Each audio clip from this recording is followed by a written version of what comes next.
Hello दोस्तों, आज मैं इतिहास के पन्नों से अपने होम सिटी फ़िरोज़ाबाद की रेल दुर्घटना के बारे में बताता हूँ। दोस्तों, ये दुर्घटना कैसे हुई और इसके क्या कारण थे, इसमें कौन कौन दोषी थे, तो चलिए मेरे साथ मैं इस वीडियो में आपको सभी पहलुओं को विस्तार से बताता हूँ। जैसा कि आप देख रहे हैं, ये फ़िरोज़ाबाद का वही रेलवे स्टेशन है जहाँ पर सन 1995 20 अगस्त की काली रात 3 बजे कालिंदी एक्सप्रेस और पुरुषोत्तम एक्सप्रेस की भयंकर दुर्घटना हुई थी, जिसमें लगभग 300 लोग आधिकारिक रूप से मारे गए थे और 500 से ऊपर लोग घायल हुए थे। दोस्तों, इस वीडियो के सभी पहलुओं को मैं विस्तार से बताता हूँ। यहाँ वीडियो में कुछ फ़ोटो गूगल इमेज से फेयर यूज के लिए, एजुकेशन उद्देश्य के लिए लिए गए हैं। इसमें कॉपीराइट की उल्लंघन की कोई मंशा नहीं है। दोस्तों, सन 1995 20 अगस्त की वो काली रात 3 बजे कालिंदी एक्सप्रेस और पुरुषोत्तम एक्सप्रेस की ट्रेन दुर्घटना ने पूरे हिंदुस्तान को हिला दिया था। दोस्तों, इसमें आधिकारिक रूप से 300 से ऊपर लोग मारे गए थे और 500 से ऊपर लोग घायल हुए थे, जबकि ये आंकड़ा कहीं ज़्यादा था, ऐसा प्रत्यक्ष लोगों का कहना था। हादसा कैसे हुआ, ये मैं आपको विस्तार से बताता हूँ। दोस्तों, फ़िरोज़ाबाद रेलवे स्टेशन से कालिंदी एक्सप्रेस चली थी कि कुछ दूरी पर ही, यानी 400 मीटर की दूरी पर जाकर नीलगाय से टकरा जाती है और नीलगाय कट जाती है। उसके मांस के टुकड़े, हड्डियाँ ट्रेन के इंजन में इस तरह फंस जाते हैं कि उसका ब्रेक सिस्टम फेल हो जाता है और ट्रेन वहीं रुक जाती है। उसका ब्रेकिंग सिस्टम के फेल होने से ट्रेन को ड्राइवर ने ठीक करने की कोशिश की, लेकिन वो उसमें सफल नहीं हो सका। उसी लाइन पर पुरुषोत्तम एक्सप्रेस 100 की स्पीड से आ जाती है, जिसकी जोरदार टक्कर से पीछे की बोगियां जो कालिंदी एक्सप्रेस की थी वो चकनाचूर हो जाती हैं। दोस्तों, इसके बाद जो हुआ उसको बताने में सिहरन दौड़ जाती है। चारों तरफ चीख, लाशें ही लाशें बिखर जाती हैं। घायलों की चीख से रात के सन्नाटे में बहुत भयानक आवाज़ें प्रतीत होती हैं। कालिंदी की लास्ट की 5 बोगियों में से 3 बोगियों में सिर्फ 4 लोग जिंदा बचे थे, वो भी बड़े गंभीर हालत में थे।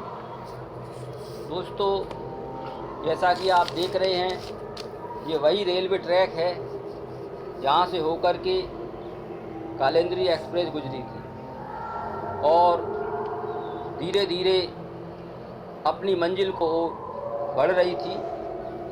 और जैसा कि आप देख रहे हैं, ये लगभग वही जगह है जहाँ रेलवे एक्सीडेंट इससे थोड़ी दूरी पर ही जाकर के हुआ था।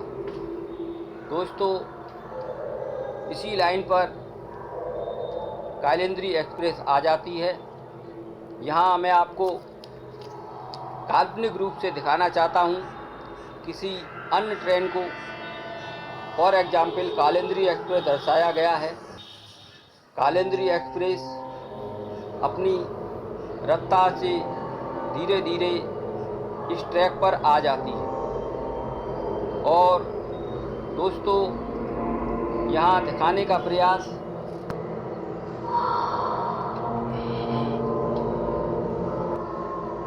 और नील गाय के टकराने से कालिंदी एक्सप्रेस रुक जाती है। उसका वैक्यूम सिस्टम जो ब्रेक का वैक्यूम सिस्टम था वो ख़राब हो जाता है। दोस्तों इसके बाद पीछे से उसी लाइन पर पुरुषोत्तम एक्सप्रेस 100 की स्पीड से आ जाती है और रात के भयानक सन्नाटे में ट्रेन हादसा हो जाता है। दोस्तों इस दुर्घटना के बाद में इस दुर्घटना के कौन कौन लोग जिम्मेदार थे, किन किन लोगों से छूटी, मैं आपको विस्तार से बताता हूँ। दोस्तों रेल दुर्घटना में सबसे पहले कालिंदी एक्सप्रेस का ड्राइवर एसएल सिंह की छूट हुई। उसके पास 15 मिनट का समय था, ये केबिन को बोर्ड कर सकते थे, लेकिन उन्होंने ऐसा नहीं किया।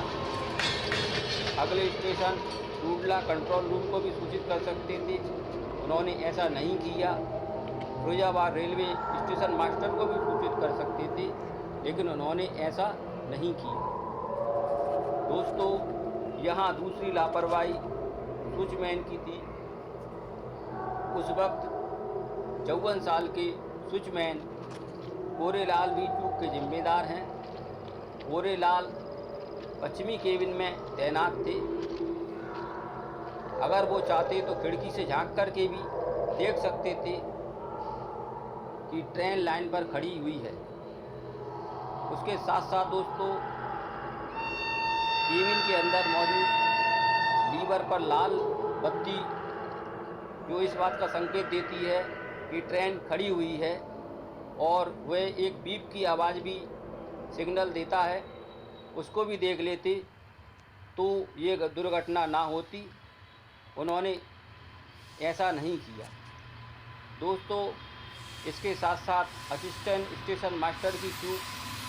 Assistant station master SG Pandey cabin से गोरेलाल को कौन सी ट्रेन की जानकारी मांग सकते थे, लेकिन उन्होंने ऐसा नहीं किया।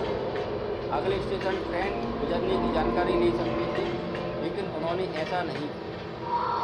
दोस्तों इसके चौथे जिम्मेदार पुरुषोत्तम एक्सप्रेस के ड्राइवर की चूक। पुरुषोत्तम एक्सप्रेस के ड्राइवर दयाराम पीली लाइट को नजरअंदाज किया, गाड़ी की स्पीड कम नहीं की और ट्रेन ना रुकी। ऐसी ही स्थिति हुई, इस तरह से यह भयानक हादसा हो गया। दोस्तों ये भयानक हादसे के बाद में यहाँ चारों तरफ चीखें थी। मैं तकनीकी था, उस टाइम हादसे को देखने गया था, उस टाइम मैं काफ़ी छोटा था।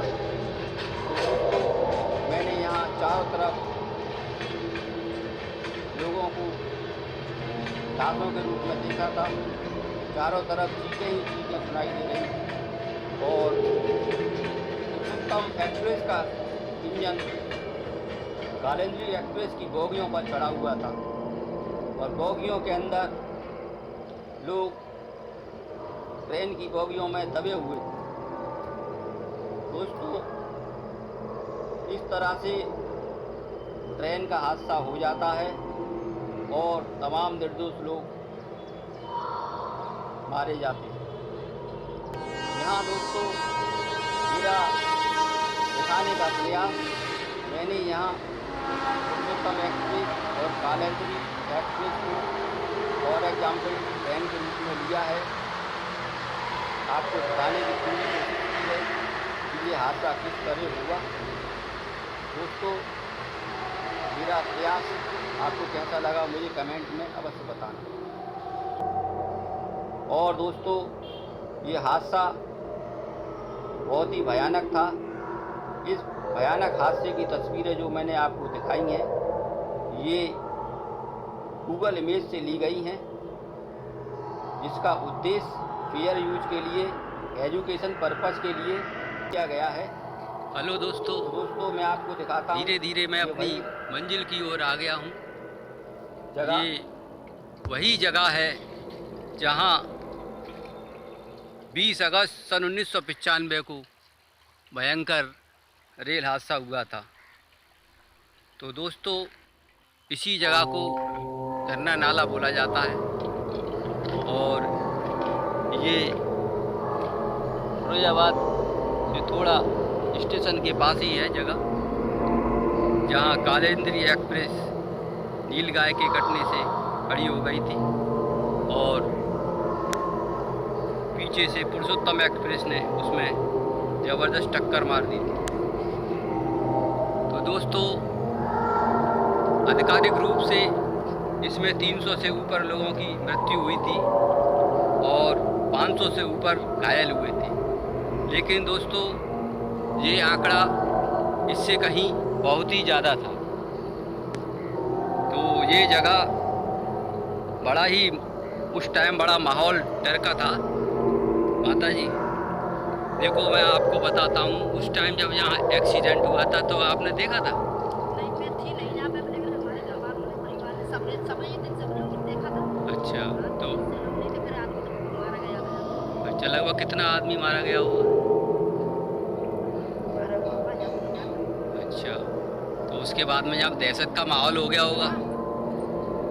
तो दोस्तों, यहाँ पर तमाम लोग अकाल मृत्यु को प्राप्त हुए थे और मेरा प्रयास रहेगा कि मैं आपको वो जगह भी दिखाता हूँ। हेलो दोस्तों, ये वही जगह है जहाँ सन 1995 20 अगस्त की काली रात को रेल दुर्घटना हुई थी। ये फिरोजाबाद की रेल दुर्घटना की वीडियो है जो हिंदुस्तान के 2 महत्वपूर्ण रेल एक्सीडेंटों में से एक है। इस तरह की ये दूसरी घटना थी रेल एक्सीडेंट के इतिहास में, जहां आधिकारिक रूप से 300 से ऊपर लोग मारे गए थे और 500 से ऊपर लोग घायल हुए थे। दोस्तों, ये वही झरना नाला है। ये झरना नाले के पास ये घटना हुई थी। मैं आपको दिखाता हूँ। ये वही इलाका है जो 20 अगस्त 1995 को यहाँ तमाम लोग असमय मृत्यु को प्राप्त हुए थे और कुछ मानवीय दोषों के कारण, रेलवे डिपार्टमेंट के दोषों के कारण यहाँ तमाम लोग मारे गए थे। दोस्तों, मैं ईश्वर से प्रार्थना करता हूँ कि उन तमाम रूहों को अपने यहाँ स्थान दे और उनकी रूह को शांति मिले। तो दोस्तों, ये देखिए, ये वही झरना नाला है। मैंने अपनी आंखों से यहाँ तमाम लाशों को ट्रैक पर डले हुए देखा था और उस टाइम मैं काफ़ी छोटा था, लेकिन मेरी एक जिज्ञासा मेरे अंदर शुरू से ही रही है। जहाँ कहीं दुर्घटनाएं होती थी मैं वहाँ पहुँच जाता था। तो दोस्तों, ये ऐसा स्थान है जहाँ पर रेल हादसा हुआ था। ये तमाम जगह लाशें ही लाशें बिखरी हुई थी, सिवाय चीखों के यहाँ कुछ भी नहीं था। दोस्तों, उसके बाद में भी रात के सन्नाटे में यहाँ एक्सीडेंट के बाद चीखें सुनाई देती थी। दोस्तों, मेरा दिखाने का प्रयास, ये देखिए दोस्तों, ये वही झरना नाला है।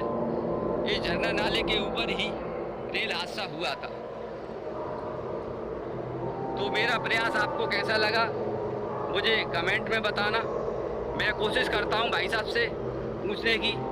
भाई साहब उस टाइम आप थे यहाँ जब ये घटना हुई थी? अच्छा भाई साहब थे नहीं। आपने कुछ देखा था यहाँ रेल हादसा हुआ था तब? चलो इधर आइए। ये भाई साहब कुछ बोलने में असमर्थ हैं क्योंकि ये जगह ही ऐसी है जहाँ अच्छे आदमी बोल नहीं पाते। तो दोस्तों मेरा प्रयास आपको कैसा लगा मुझे कमेंट में बताना।